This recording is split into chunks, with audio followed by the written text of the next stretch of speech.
O Globo publicou uma entrevista nesse final de semana com o Ciro Gomes, né?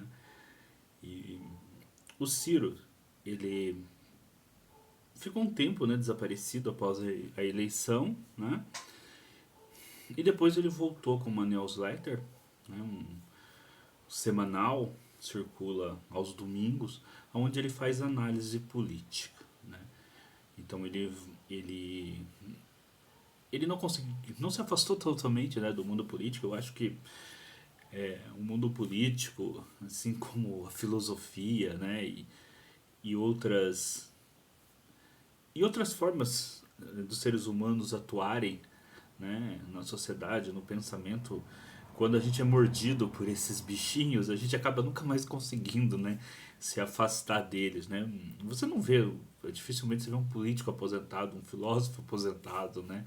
Pessoa, um cientista aposentado, né? A pessoa aposenta e continua, né?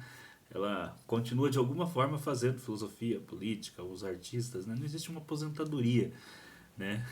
Para esse tipo de atividade, né? Que os políticos, depois que é mordido, né, por essa mosquinha, né, não consegue mais, né, abandonar, né, depois que esse bichinho nos pica, a gente não consegue mais abandonar, né? Bom, a entrevista do Ciro não foi uma entrevista com grande profundidade, né?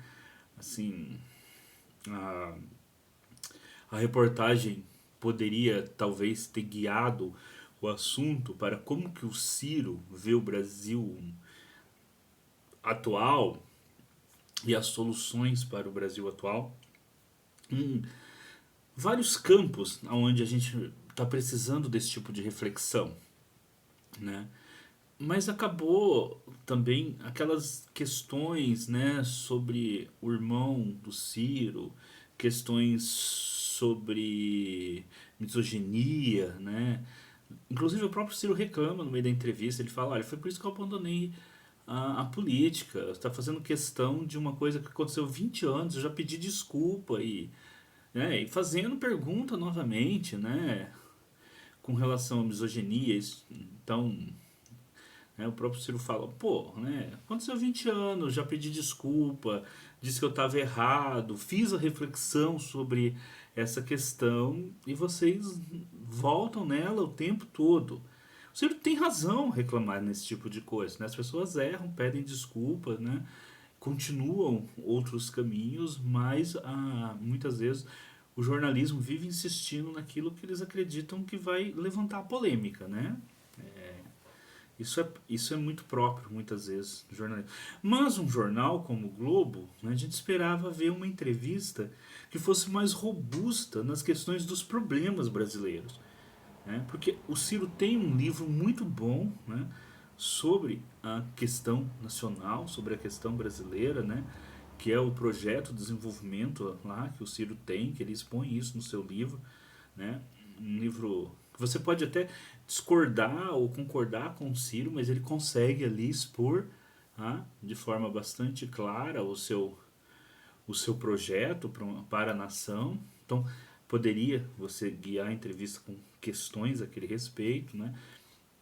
Ver também, né, a avaliação do Ciro sobre alguns pontos do atual governo Lula nos últimos, né, no último um ano e meio, né, de governo, né, o que se espera proximamente, talvez conversar com o Ciro sobre é, como ele vê a atual conjuntura, inclusive global, né, com o crescimento da extrema-direita, e outras questões aí, que eu acho que seria muito mais importante do que a maioria das questões que foi feita ali na reportagem, né? Porque são questões ali que parecem ser questões de política de cidade pequena.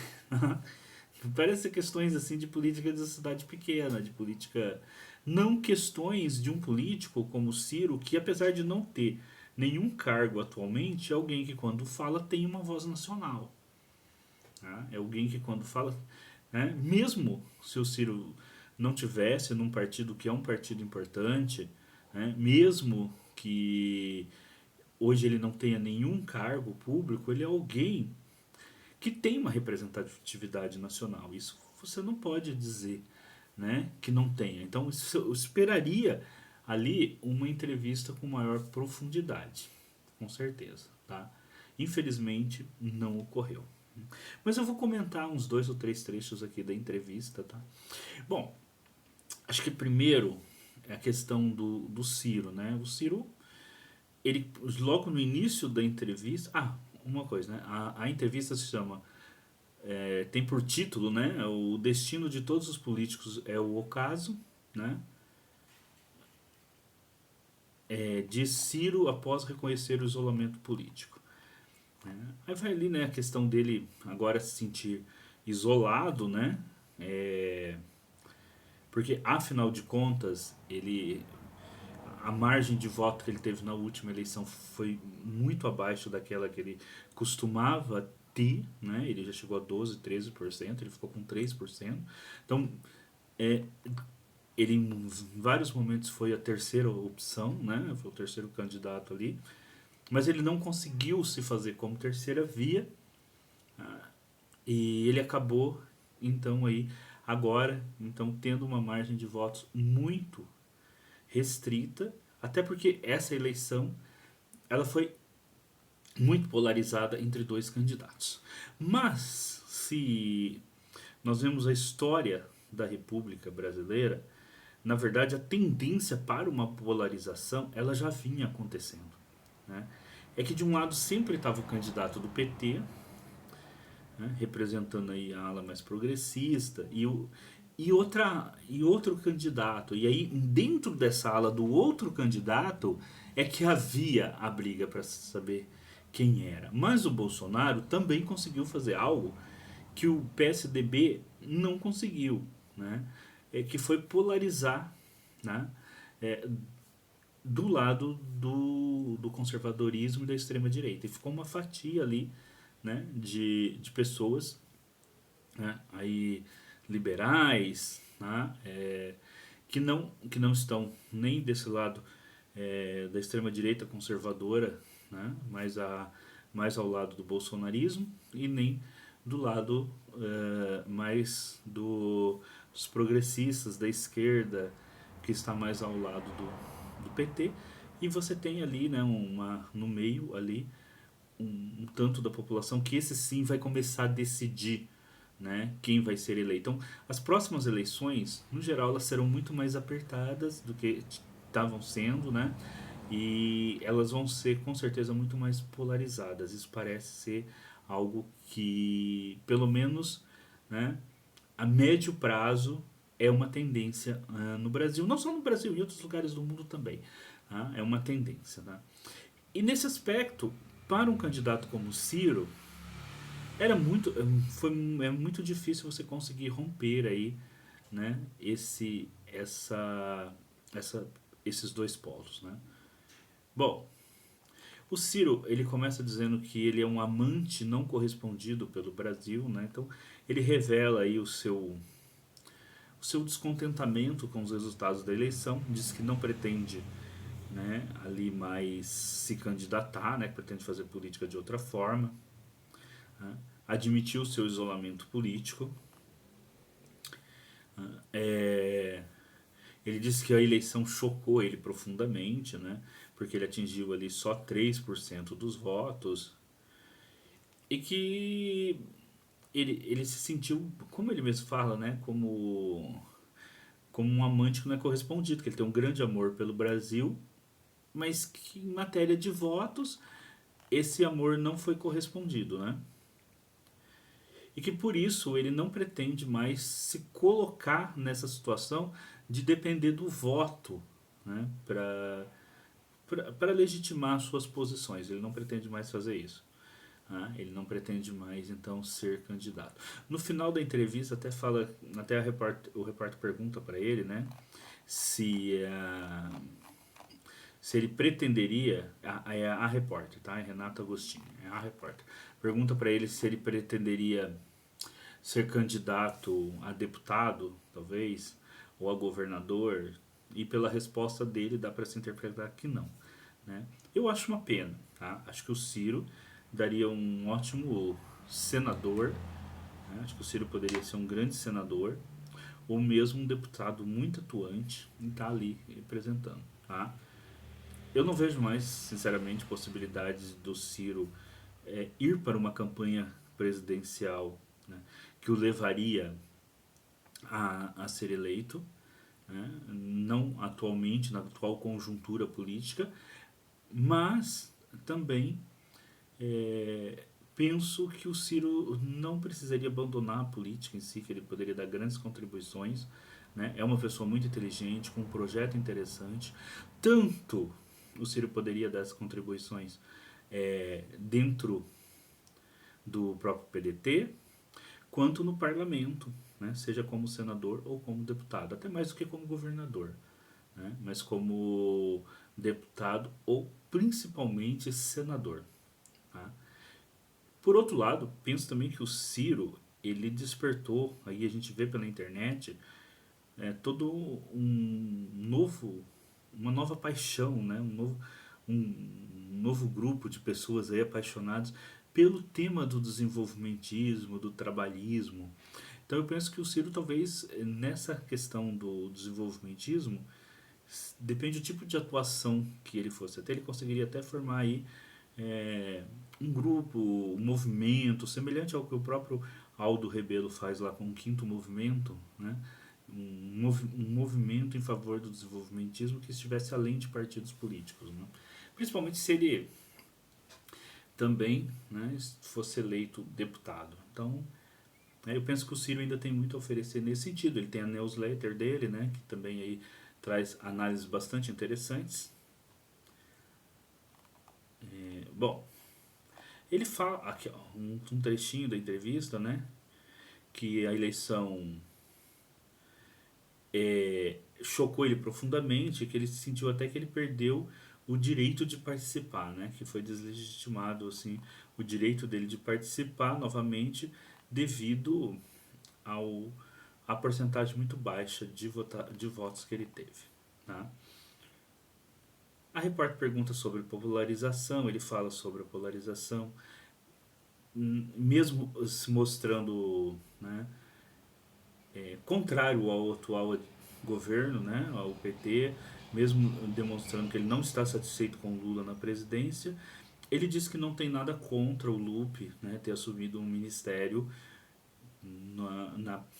no atual governo, porque ele entende caso que alguém do PDT teria que assumir o ministério e ele pensa que era melhor o Lupe do que outra pessoa, né?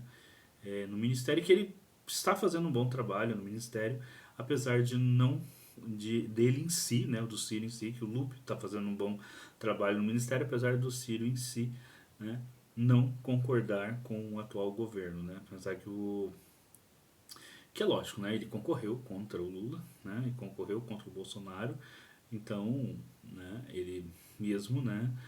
Se coloca aí na posição de que alguém que pensa que ele, né? Estaria fazendo um governo bem melhor do que o atual governo. Bom, por fim a repórter fala, né? Se ele não ficou isolado numa batalha quixotesca. Ele cita o Getúlio, né, que em determinado momento também ficou isolado, e o próprio Brizola, que ele também disse que morreu completamente isolado. Né? Aí lembrando, inclusive, os grandes nomes do trabalhismo no Brasil, né, o Getúlio e o Brizola. Né? Aí segue para questões envolvendo as questões de política de uma denúncia que ele teve no Ministério Público, né, envolvendo a questão de violência de gênero, né, a questão do machismo. Ela lembra uma questão lá envolvendo o que ele tinha dito,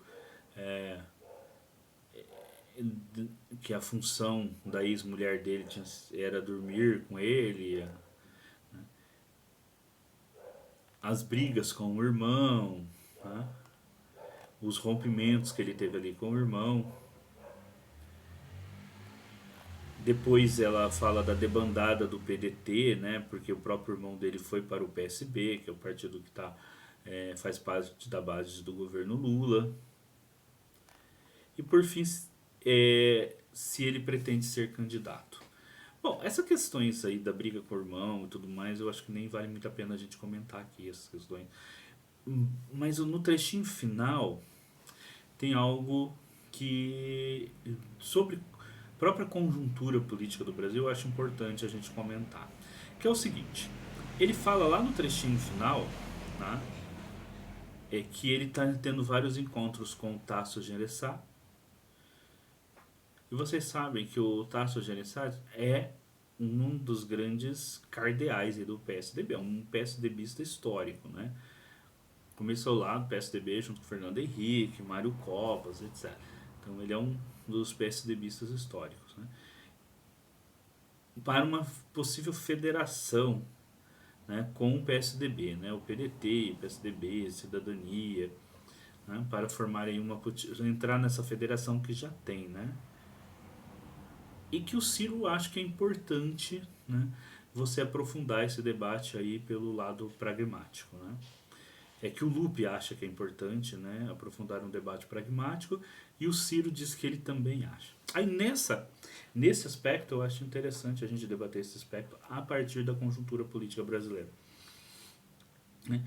Como está a lei atualmente, né, a questão, né, das leis que regem os partidos políticos, vai haver uma tendência no Brasil a uma diminuição dos partidos políticos, né? Alguns já formaram federações para tentar aí escapar do corte, né? Muitos outros já estão se fundindo e a tendência é que vai haver uma tendência a se fundir diversos partidos e você tem uns 7 ou 8 grandes partidos. Talvez sobrevivam aqueles micropartidos, principalmente aqueles de, de extrema esquerda, que não tem assim tanto. Ah, que podem. Que não tem representação no Congresso e que talvez venham a sobreviver mesmo sem o fundo partidário, né? Venham a sobreviver aí a partir de doações dos seus membros, etc., sem ter acesso ao fundo partidário. Mas os partidos que quiserem ter acesso ao fundo partidário, né, e com o coeficiente de deputados eleitos aumentando, terão que se fundir, né, para formar outros partidos maiores. Bom, nesse cenário, o PSDB e o Cidadania já estão caminhando como uma federação. É possível que dentro dessa federação eles englobem o PDT. Olha, se eu não vou nem falar da questão dos da questão em si da prática política, porque principalmente no interior, né, e eu sou do interior, conheço isso bem, nem sempre a ideologia do partido define os candidatos. É muito comum, principalmente no interior, candidatos de partidos que são mais à esquerda ou mais à direita não ter um discurso muito, digamos assim, muito dentro da prática ideológica ou uma prática do partido. Mas eu acho bastante estranho, por exemplo, o Cidadania, que é um partido do qual o Ciro já fez parte, né, quando era o PPS. Primeira, deixa eu passar, né, o barulho aí. A primeira vez que o Ciro foi candidato, em 1998, fez pelo PPS, Partido Popular Socialista, que vai virar o Cidadania, né? Que hoje é o Cidadania. Então, se houvesse. Mas o Cidadania, se você for hoje lá e ver, assim, é um partido muito mais liberal. Né? O PSDB, apesar de ter social-democracia no nome, também. Enquanto o PDT é um partido que vai muito mais pelo trabalhismo e, ao contrário do Cidadania e do PDT, na parte econômica, vai muito pela questão do desenvolvimentismo, que é muito contrário àquilo que é a ideologia do PDT, né? Que é a ideologia do PSDB e do Cidadania. Então, como pegar dois partidos, PDT, Cidadania e PSDB, que são partidos liberais, né? Independente do nome social-democracia do PSDB, que não condiz com a prática, né? Você pegar que são partidos liberais, e unir com um partido trabalhista, desenvolvimentista, um partido que vê a necessidade de uma grande atuação do governo, de ter estatais e tudo mais, com partidos que são privatistas e que seguiam por uma orientação de Estado mínimo. Se formar partido, eu não vejo uma federação muito possível aí. Eu penso que o PDT poderia formar uma federação mais à esquerda, junto com o PSB, e talvez com outros pequenos partidos ali de esquerda que não queiram se fundir com o PT, né? E pode formar ali criando um outro partido de esquerda e talvez um mediano. Então, talvez no final desse processo, que eu acredito que o Brasil vai ter aí poucos partidos, talvez você fique aí com o PT, que provavelmente vai englobar com o tempo os outros da federação, né? O PV e o PCdoB, de um lado, e um PDT, PSB, mais um ou outro partido formando um outro partido à esquerda. Porque a tendência é o enxugamento do aspecto partidário brasileiro. Tá? Em algum momento nós vamos falar sobre isso. Né? Sobre se essa tendência será melhor ou pior para a política brasileira. De qualquer forma, eu espero que o Brasil não venha com o tempo, né, chegar a algo parecido com o que tem nos Estados Unidos hoje, tem apenas dois partidos. Tá? Aí eu acho que isso complica muito a representação democrática. Tá? Se por um lado talvez fique meio inviável você ter 40 partidos, você ter só dois partidos também, eu acredito que você coloque aí a democracia ou a representação democrática em risco, porque não tem como apenas dois partidos representar todo o aspecto de uma sociedade democrática. Né? Você precisa ter mais partidos representando esses aspectos de uma sociedade democrática. Tá bom? Mas é isso. Tá? Deixamos aqui essas observações sobre a entrevista do Ciro. Né? O Ciro, penso que é alguém que ainda tem muito a oferecer à política brasileira. Talvez, como presidente da República, já tenha passado, né, o tempo do Ciro. Né? Ele não conseguiu chegar e já tenha passado. Mas certamente em outro cargo político, no legislativo principalmente, né, como deputado, como senador, eu penso que o Ciro daria grandes contribuições ainda ao Brasil. E também como intelectual, né?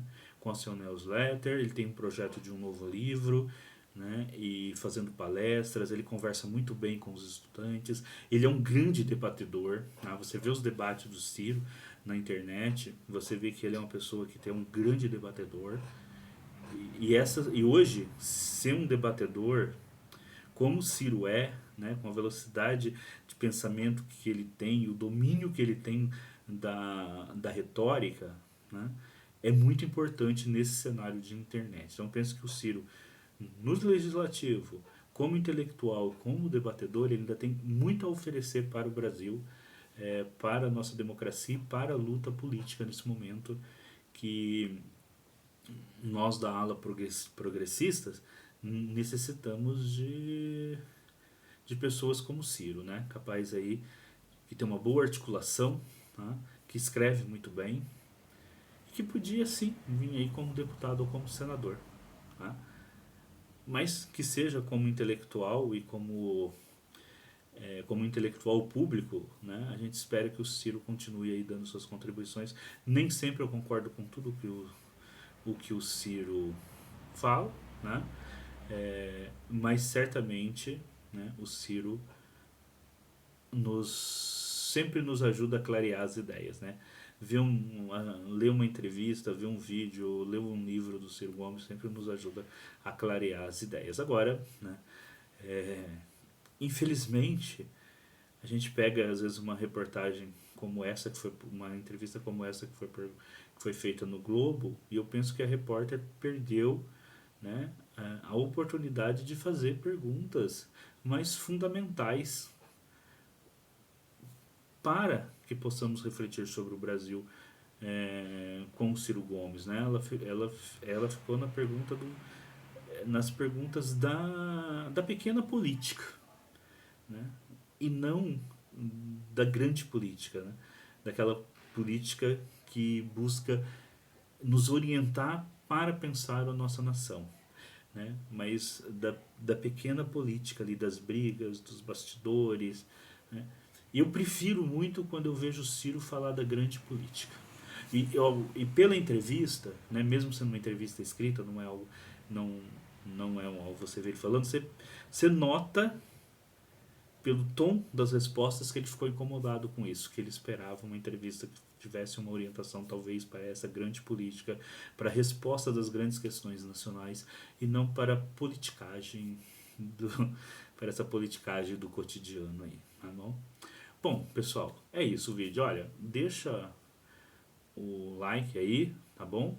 Aperte o sininho para receber. A gente está gravando vídeos todos os dias, né? Então entra vídeo do nosso boletim de política e geopolítica sempre às 19 horas, tá? E às 7 da manhã o nosso café filosófico, que aí é um vídeo onde a gente comenta questões relacionadas à arte, cultura, filosofia, né? Assim, arte, cultura, tudo ciências, mas tudo com aquela pegada filosófica, que é esse vídeo entre as 7 da manhã. Então, acompanhe o canal, aperte o sininho aí e acompanhe nossos vídeos. Bem, eu sou o professor Edgar Ismanioto e esse foi o nosso boletim do dia 27/5/2024. Até o próximo boletim.